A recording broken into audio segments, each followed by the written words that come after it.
एक बात तुमसे पूछनी है, एक बात तुमसे पूछनी है। सोचता हूँ पूछूं या ना पूछूं। अगर पूछ लूँ तो बोलो जवाब दोगी।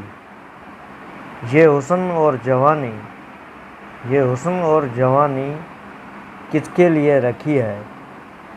एक बात तुमसे कह दूँ, मेरे सिवा किसी को, मेरे सिवा किसी को ये नरम व नाजुक अपना बदन सौंप कर आंखें बंद न करना।